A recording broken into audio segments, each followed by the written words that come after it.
오늘도 아침 예배 나오신 여러분을 진심으로 환영합니다. 함께 사도신경하심으로 예배 시작하겠습니다. 전능하사 천지를 만드신 하나님 아버지를 내가 믿사오며 그 외아들 우리 주 예수 그리스도를 믿사오니 이는 성령으로 잉태하사 동정녀 마리아에게 나시고 본디오 빌라도에게 고난을 받으사 십자가에 못 박혀 죽으시고 장사한 지 사흘 만에 죽은 자 가운데서 다시 살아나시며 하늘에 오르사 전능하신 하나님 우편에 앉아 계시다가 저리로서 산자와 죽은 자를 심판하러 오시리라. 성령을 믿사오며 거룩한 공예와 성도가 서로 교통하는 것과 죄를 사하여 주시는 것과 몸이 다시 사는 것과 영원히 사는 것을 믿사옵나이다. 아멘. 오늘 함께 읽을 말씀은 시편 37편 1에서 7절입니다. 말씀 읽겠습니다. 악을 행하는 자들 때문에 불평하지 말며 불의를 행하는 자들을 시기하지 말지어다. 그들은 풀과 같이 속히 배임을 당할 것이며 푸른 채소같이 쇠잔할 것이미로다. 여호와를 의뢰하고 선을 행하라. 땅에 머무는 동안 그의 성실을 먹을거리로 삼을지어다. 또 여호와를 기뻐하라. 그가 내 마음의 소원을 내게 이루어 주시리로다. 내 길을 여호와께 맡기라. 그를 의지하면 그가 이루시고 내 의를 빛같이 나타내시며 내 공의를 정오의 빛같이 하시리로다. 여호와 앞에 잠잠하고 참고 기다리라. 자기 길이 형통하며 악한 꾀를 이루는 자 때문에 불평하지 말지어다. 아멘. 오늘 시편 37편은 분노의 악에 대한 분노의 앞에서 그리스도인이 어떻게 살아야 되고 어떤 자세를 가져야 하는지 보여주고 있습니다. 그래서 오늘 그 모습을 우리가 어떻게 가져야 하는지 한번 살펴보도록 하겠습니다. 첫 번째는 분노에 불타오르지 말라고 이야기합니다. 1절은 악을 행하는 자들 때문에 불평하지 말며 불의를 행하는 자들을 시기하지 말지어다 말하고 있는데, 이거를 원어 그대로 번역한다면 자신을 분노로 타오르게 하지 말아라 보는 것이 맞습니다. 아주 강한 표현입니다. 불타게 냅두지 말라는 겁니다. 대학 시절에 교양을 가르치던 교수님이 이런 말을 하신 적이 있어요. 그 교수님이 학생 시절에는 거의 데모하는 게 주류 학생들이 할 일이었는데, 그때 자신도 주류 학생 나름대로 이제 회장이고 해서 데모하고 이렇게 나아갔는데, 그때 자신이 존경하던 분이 그분에게, 이 교수님에게 지금 분노를 모두 표출하는 것보다 가슴에 어서 품고 준비해야 될 것들에 대해서 기억하고 준비하는 것이 더 중요하다라고 말을 하셨다고 해요. 그래서 그분이 분노를 가슴에 품기 위해서 노력했다는 이야기를 하고, 또 같이 학생들하고 다음 사회를 더 잘 준비해야겠다는 이야기를 나눴다는 말씀을 하셨었습니다. 그러면서 이어서 한국교회 이야기를 하셨는데, 지금 침체기에 들어간다 한들 비판한다고 해서 분노한다고 해서 회복되지 않는다는 이야기를 해주셨습니다. 그리고 분명히 거기는 믿는 자의 쇠 빠진 노가다로 인해서 변한다. 그러니까 기도하고 빨리 준비하고 공부해야 된다, 이런 이야기를 하셨습니다. 그리고 마지막으로 했던 말씀은 자칫하면 욕하면서 더 담는다고, 이런 이야기를 하셨던 기억이 났습니다. 맞습니다. 분노가 변화의 시작점에 있어야 되는데, 분노가 모든 것을 불태워버리면 악이 끝나야 되는데 잘못하면 변화가 끝나버리게 됩니다. 아무리 우리가 분노해도 악인이 사라지지 않고 존재합니다. 그것은 사실입니다. 특히 우리가 살면서 믿었던 사람들에게 당한 상처가 있는 사람들도 있는데, 그런 상처들은 도저히 헤아려지지도 않고 분노를 감출 수도 없는 그런 아픔입니다. 이런 악과 아픔, 이런 것들이 존재하는데요. 그러나 그럼에도 불구하고 오늘 시편은 전쟁과 배신, 인생의 참혹함을 모두 겪으면서 고통의 그 상단부에서 살아온 기자가 쓴 글입니다. 그런데 이렇게 말합니다. 악을 행하는 자들 때문에 분노로 불타오르게 냅두지 마라.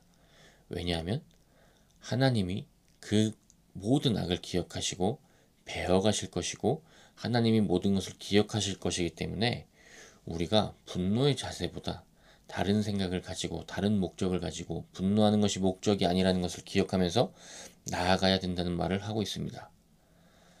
2절에서 시인은 이렇게 말합니다. 그들은 풀과 같이 속히 뱀을 당할 것이며 푸른 채소같이 쇠잔함을 겪을 것이미로다. 그래서 우리는 어떤 자세를 취해야 하냐? 바로 하나님의 성실함을 먹고 자라나야 됩니다. 시인은 3절에서 이렇게 말합니다. 여호와를 의뢰하고 선을 행하라. 땅에 머무는 동안 그의 성실을 먹을거리로 삼을지어다. 아멘. 하나님이 기억하시고 심판하실 마음을 확고히 알려주신다는 그 사실 자체가 사실은 악이 없는 세상을 염두에 두고 있지 않다는 것을 보여주는 것 같기도 합니다. 사실 세상에서 갈등은 하나의 중요한 모티브입니다. 심지어 경쟁과 갈등으로 세상이 가득해 보일 때도 있습니다.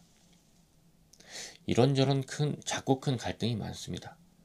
한편으로는 당연한 것이기도 하고요. 한편으로는 참 섭섭함, 현실이기도 합니다. 그러나 이 섭섭함은 섭섭함이고 세상은 주로 섭섭하게 작동합니다. 대표적으로 스포츠가 그런 모습을 잘 보여주는 것 같아요. 2002년 월드컵 당시에 대한민국의 경기력을 평가하는 그 한 분이 이런 평가를 했던 적이 있어요. 너무 잘한다는 거예요, 지금. 그런데 그 이유가 상대방을 엄청 열받게 한다는 거예요. 그러니까 되게 잘한다는 거예요. 이게 아이러니죠. 내 할 일을 되게 잘하고 있는 선수들이 뭐 하는 일이 상대방을 열받아서 정신 못 차리게 하는 거예요. 분노에 차게 하는 거라는 거예요. 그래서 태클을 깊이 들어가게 해서 카드를 유발시킨다는 겁니다. 그래야 이길 수 있고 그래야 상대를 못하게 할 수 있으니 그것 또한 중요한 실력이라는 것이죠. 세상에도 이와 비슷한 많은 일들이 이렇게 일어나고 있는 것 같습니다. 한 분이 영상에서 직장인으로 이제 등장하셨는데 이런 말씀을 하세요. 회사가 잘 안 되면서 이제 직장인들이 자신의 사업장에 직원이 많이 줄었다는 거예요. 그러다가 자기 혼자 남았습니다. 사장님하고 둘이서 일해요. 그런데 이제 처자식이 걱정되기 시작하는 거죠. 자기까지 잘릴 수 있잖아요. 회사가 문 닫을 수 있잖아요. 그런데 그렇게 파리 목숨으로 십수년을 일해 오신 거예요. 그런데 일이 하루에 12시간이고 월급은 동결된 지 오래고 보통 사람들은 잔업이 없기를 바라지만 자기는 잔업이 없으면 목이 탄다는 거예요. 걱정된다는 거예요. 왜냐하면 주변에 다른 회사들이 생길 때마다 노심초사되고 세상에 난다긴다는 사람들 한둘이 있습니까? 그런데 그 와중에 하루 종일 열심히 일하고 불평하지 않으려고 기억하는 말이 있다면서 소개한 말이 있습니다. 바로 진인사 대천명입니다. 자신의 일에 최선을 다하고 하늘의 뜻을 기다린다는 거예요. 저는 그 말이 이렇게 들립니다. 우리가 하나님의 계획을 다 할 수 없으니 열심히 나의 일을 하고 주님을 기다리자. 시인은 이렇게 말합니다. 여호와를 의뢰하고 선을 행하라. 땅에 머무는 동안 그의 성실을 먹을거리로 삼을지어다. 우리가 열심히 선을 행하고 하나님의 성실함을 기억하며 그것을 먹으며 버텨야 됩니다.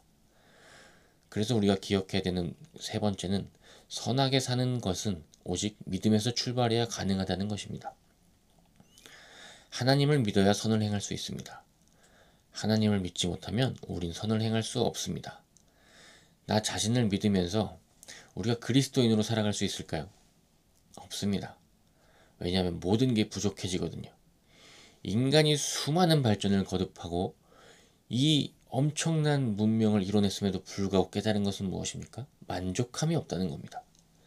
역사가 가르쳐주는 것은 아무리 잔인한 전쟁도 소수의 욕심 아래 있음을 보여주지 않습니까? 지금도 그렇습니다. 하나님의 성실하심을 믿어야만 우리는 선을 행할 수 있고 선하게 살아갈 수 있습니다. 하나님의 성실하심을 먹고 자라나는 것을 우리는 반드시 믿어야 됩니다.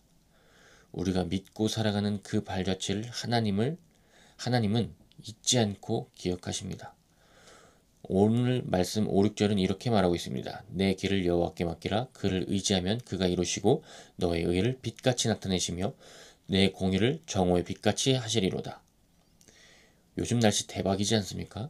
그 정오의 빛처럼 믿는 자들의 공의와 선함을 하나님이 기억하실 것입니다. 기도하겠습니다. 어, 하나님, 오늘 말씀을 통해서 분노를 제하는 방법이 하나님만 의지하는 것임을 우리는 배웠습니다. 하나님의 성실하심을 먹고 살아가기 원합니다. 그리하여 선을 행하고 우리의 공의가 정오의 빛처럼 빛나기 원합니다. 우리에게 그 지혜를 깨닫게 하는 힘을 주옵소서. 감사합니다. 예수님의 이름으로 기도합니다. 아멘. 우리의 정의가 정오의 빛같이 빛날 것을 기억하고 살아가기를 축복합니다. 감사합니다.